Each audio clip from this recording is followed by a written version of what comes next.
Ladies and gentlemen, we have some exciting news revolving around this Celtics squad as they just made a sneaky move, giving two-way player JD Davison that final 15th and guaranteed roster spot for the end of this season. And he is definitely rewarding of all of these rewards, and Brad Stevens has done the best to give JD Davison this opportunity. So how will he strike and what will he look like for this Celtics squad? We'll be diving into all of that and more on this episode of Celtics Digest. I am Bruce Velez, and you guys have been absolutely fantastic showing your love and support for Patrick and I down below in the comment section, letting us know your thoughts on this Celtics team by smashing that like button and subscribe button. So we really do appreciate it. If you guys want to let us know your thoughts on this signing, definitely drop down your thoughts in the comment section, and I'll be giving my 2 cents all throughout the video. But I'm absolutely excited. Let's dive into it. Let's get into the news at hand. Make sure to grab that snack. And like I mentioned, this is amazing for the Boston Celtics fans. This is amazing for JD Davison. And ultimately,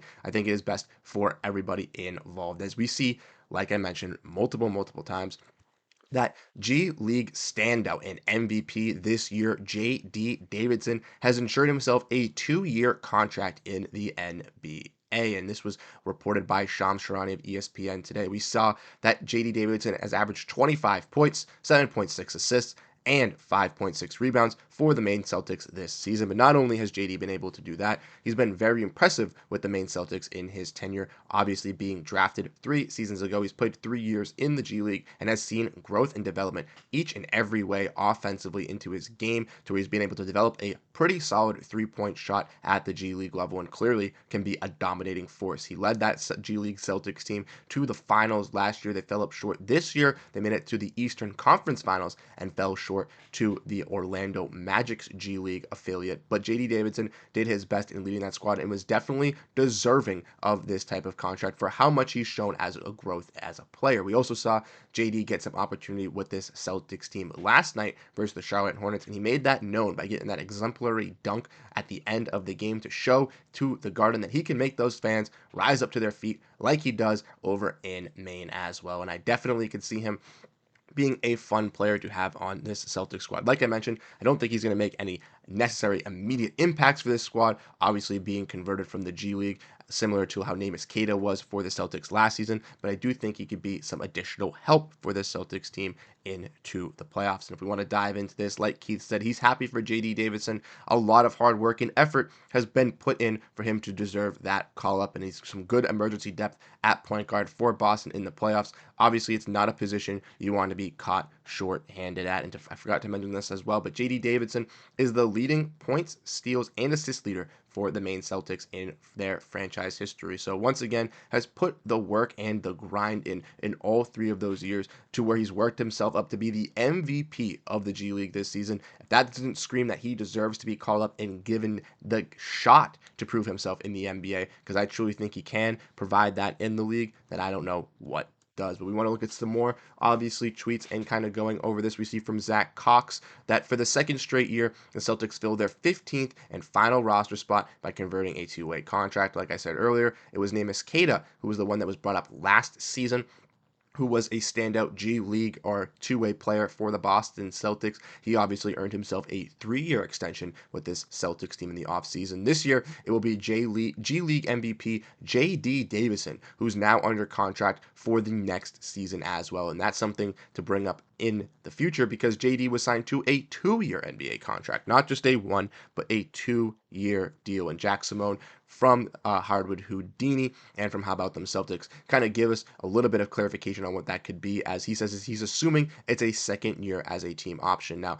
there's no concrete evidence that it is a team option, but it would make sense for it being a team option in that second year, because they wouldn't give the flexibility for JD to obviously accept it with the player option. For notoriously, he would just accept it even if he didn't, really pan out. It's for the Celtics and for the security of their team, specifically being in the second apron, to have the most flexibility. So with having him on a 2-year, with it being a team option, it grants the team the ultimate decision on what they would want to make. Like I said, more news comes out about the second year. We definitely will have some updates in the comment section, but at this moment, we don't know what the second year is at this point, but we will assume like Jack said, who obviously knows a little bit more and has a little bit more ins than me with the Celtics team, that it's going to be a team option in that second year for this Boston Celtics squad, which would make sense once again, like with the things that I just listed previously. So for JD Davison, this is obviously a fantastic thing for him to have, getting called up to the parent squad in the Boston Celtics and actually getting to live out that role as the 15th guy on this roster, with the Celtics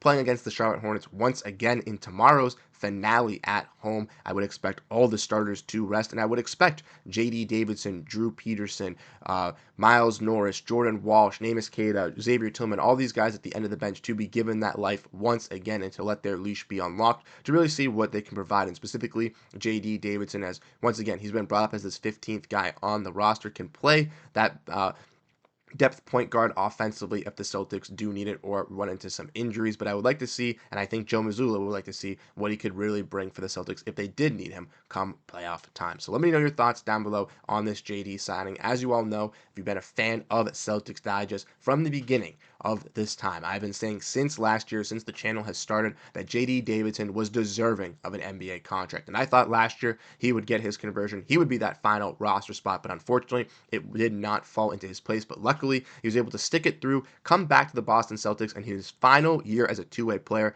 got what he desired and put all his hard work and grit into, which was being a guaranteed player and having that option to be on an NBA roster and still have the potential to grow and find himself a role in the NBA, which is what you want to see out of the players that the Celtics drafted. So congratulations once again to JD Davison. I'm super happy for you, and I wish you nothing but the best of luck on this Boston Celtics team as we still push for that banner night.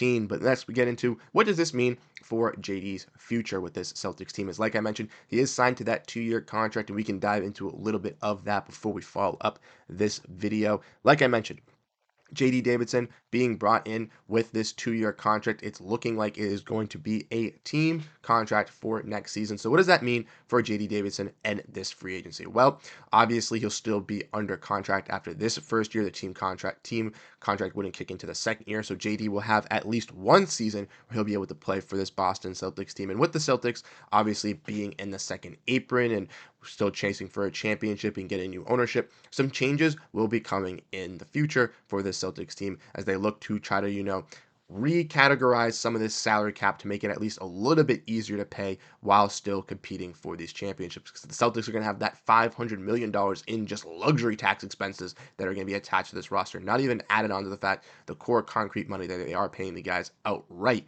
as well for the salary. So with that being said, a player like JD Davison alongside a guy like Peyton Pritchard could see, a little bit in the rise in this rotation, depending on what the Boston Celtics look to do either this offseason or potentially even next offseason with this guard rotation with guys like Jrue Holiday, Derrick White, and Peyton Pritchard. I would expect, a majority of those guys to stay, but maybe Jrue Holiday is out the door at that point. Who knows if JD's even taken his spot there. But then secondly, obviously you want to see the rise and growth of JD within this rotation. Next year, he'll most likely be on the Boston Celtics, and if he's not, he'd be obviously traded to another team in which he would be able to play a role, hopefully provide something for that squad over there in his second year that he was able to showcase in the G League, would hopefully allow him to kind of showcase his wings and kind of spread his growth in offensively and defensively to mold into the player that we want to see. We saw that similar with Aaron Nesmith, not comparing the two, because obviously Nesmith being a lottery draft pick had higher expectations than JD Davison, but